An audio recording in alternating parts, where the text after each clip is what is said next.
Next हमारे पास definition है invertible linear transformation. किसी भी लीनियर ट्रांसफॉर्मेशन को इन्वर्टिबल कब कहा जाता है? If that transformation is 1 1 and onto. अगर टी 1 1 भी हो और ऑन टू भी हो तो टी को कहा जाएगा इन्वर्टिबल लीनियर ट्रांसफॉर्मेशन। और अगर टी फंक्शन है u से लेके v तक तो टी इनवर्स, जो कि टी का इनवर्स है, वो फंक्शन होगा v से लेके u तक। और वो किस तरीके से डिफाइंड होता है? मान लो हमने t को u के किसी एलिमेंट u पे लगाया और आंसर आ रहा है v। सपोज हमने t को u के किसी एलिमेंट u पे लगाया और आंसर आ रहा है v, तो u किसके इक्वल होगा? t इनवर्स v के। इट मीन्स t इनवर्स को हम किसके एलिमेंट पे लगाएंगे? v के एलिमेंट पे लगाया, तो t इनवर्स को मान लो हमने स्मॉल v पे लगाया तो आंसर क्या आएगा? u का एलिमेंट आएगा। तो आंसर आ रहा है u, where t of u is equal to v। Means अगर t u को v पे लेके जा रहा है तो t इनवर्स v को u पर लेके जा रहा है। ठीक है, so this is the definition of invertible linear transformation. और साथ में हम ये भी देख सकते हैं कि t इनवर्स ऑटोमेटिकली क्या बन जाएगी? Identity mapping. This is equal to t inverse t, क्योंकि मान लो हमने t इनवर्स को v पे लगाया। This is equal to t of t inverse v। t inverse v क्या था? u, so this is equal to t of u, and t of u क्या था? v। v को हम क्या लिखेंगे? Identity applied at v। इसका मतलब t inverse applied at v is equal to i applied at v। It means t inverse is equal to identity. बस आपको क्या ध्यान रखना है कि अगर t ऑफ u इक्वल है v के तो u इक्वल आएगा t इनवर्स v के। नेक्स्ट थ्योरम है इफ t इज इन्वर्टिबल, मतलब कि अगर t 1 1 और ऑन टू है और t इनवर्स उसके इनवर्स को शो कर रहा है तो t इनवर्स भी एक लीनियर ट्रांसफॉर्मेशन होगी। अगर t एक लीनियर ट्रांसफॉर्मेशन है और साथ में इन्वर्टिबल है तो t का इनवर्स भी लीनियर ट्रांसफॉर्मेशन होगा। प्रूफ सिंपल है, हमें शो करना है t इनवर्स LT होनी चाहिए, लीनियर ट्रांसफॉर्मेशन होनी चाहिए। तो हमें क्या प्रूफ करना है कि हम t इनवर्स को a v1 plus b v2 पे लगाएं तो आंसर क्या आना चाहिए? a t inverse v1 plus b t inverse v2। ये हमें प्रूफ करके दिखाना है। This is required to proof. ठीक है, अब हमने प्रूफ में कहा कि t u से v तक ऑन टू है, क्योंकि t तो 1 1 भी और ऑन टू भी है। तो सपोज हमने v में से दो एलिमेंट लिए, कौन से? v1 और v2, तो वो दोनों किसी ना किसी की इमेज बनेंगे। तो मान लो v1 इमेज बन रहा है यहाँ के किसी एलिमेंट u1 की, और v2 इमेज बन रहा है यहाँ के किसी एलिमेंट u2 की। अंडरस्टूड है, u1 और u2 किसके एलिमेंट होंगे? u के एलिमेंट्स होंगे। डेफिनेशन लगा दी t के ऑन टू होने की। ठीक है, यहाँ से u1 किसके इक्वल आएगा? t इनवर्स v1, और u2 किसके इक्वल आएगा? t inverse v2। नाउ और साथ में हमें यह भी पता है कि t of a u1 plus b u2 is equal to a t of u1 plus b t of u2, क्योंकि t क्या था? एक लीनियर ट्रांसफॉर्मेशन, क्वेश्चन में दे रखा था। ठीक है, t ऑफ u1 की वैल्यू थी v1, t ऑफ u2 की वैल्यू थी v2। ठीक है, t उस तरफ चला जाएगा तो ये क्या बनेगा? t inverse a v1 plus b v2 is equal to, यहां सिर्फ क्या बचा? a u1 plus b u2। a ऐसे कैसा? u1 की वैल्यू कितनी है? t inverse v1। b ऐसे कैसा? u2 की वैल्यू क्या है? t inverse v2। It means t inverse is also a linear transformation.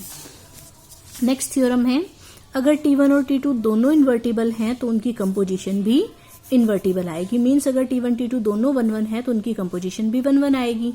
t1 t2 दोनों ऑन टू है तो उनकी कंपोजिशन भी ऑन टू आएगी। ये रिजल्ट्स तो हमने 11th क्लास में भी पढ़े हुए हैं कि composition of two 1 1 function is again a 1 1 function and composition of two onto function is again a onto function.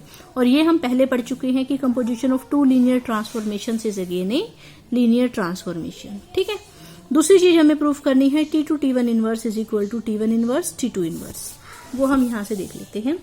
t2 t1 की इसके साथ कंपोजिशन करके देखते हैं। अगर आंसर आइडेंटिटी आ जाता है, इसका मतलब इसका इनवर्स करेंगे तो आंसर ये आएगा। ठीक है ना, इसका इनवर्स करेंगे तो आंसर ये आ जाएगा। तो हम इन दोनों की कंपोजिशन करके देख लेते हैं कि आंसर आइडेंटिटी आ रहा है कि नहीं।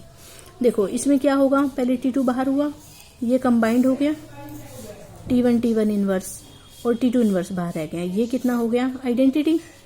ठीक है, और t2 इनवर्स ऐसे कैसा? ये कितना हो गया? t2 inverse. ये t2 ऐसे कैसा? और किसी फंक्शन को उसके इनवर्स से मल्टीप्लाई करते हैं, उसके इनवर्स से कंपोजिशन करते हैं तो आंसर आइडेंटिटी आता है।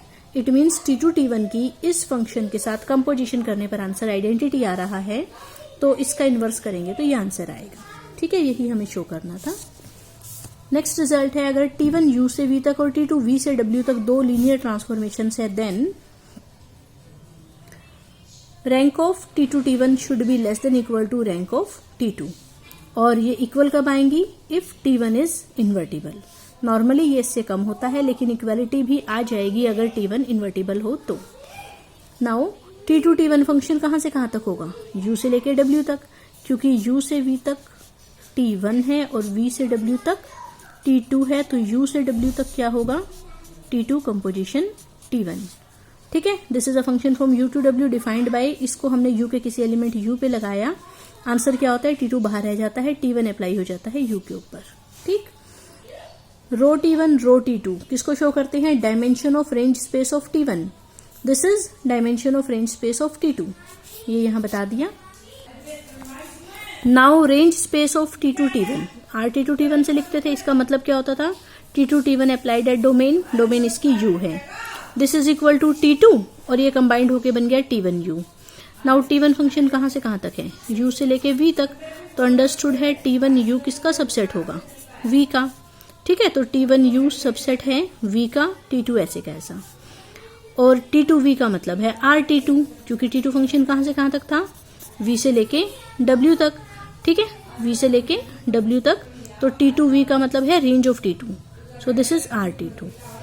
ये सब स्पेस हो गया इसका, तो इसकी dimension less than equal to आएगी इसकी डायमेंशन से। इसकी डायमेंशन को लिखते हैं रो T2 T1, इसकी डायमेंशन को लिखते हैं रो T2। ठीक, यही हमें रिजल्ट प्रूफ करना था। तो क्या रिजल्ट है?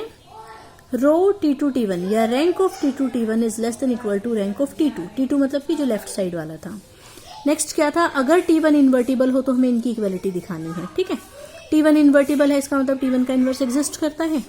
नाउ अब हम रैंक ऑफ T2 इसको लेके चल रहे हैं, इसको हमने लिख दिया T2 T1 T1 इनवर्स, क्योंकि ये तो आइडेंटिटी ही है और आइडेंटिटी की कंपोजिशन T2 के साथ T2 ही आएगी। ठीक है, फिर हमने इनको इकट्ठे कर दिया, ये अलग लिख दिया, और फिर अब हम ये ऊपर वाला रिजल्ट यूज कर रहे हैं कि दो फंक्शन की कंपोजिशन की रैंक निकालनी है, तो वो लेस देन इक्वल टू होगी रैंक ऑफ लेफ्ट वाले से। तो ये हो गया less than equal to rank of left वाला। ठीक है, सो यहां से आ गया rho T2 is less than equal to rho T2 T1।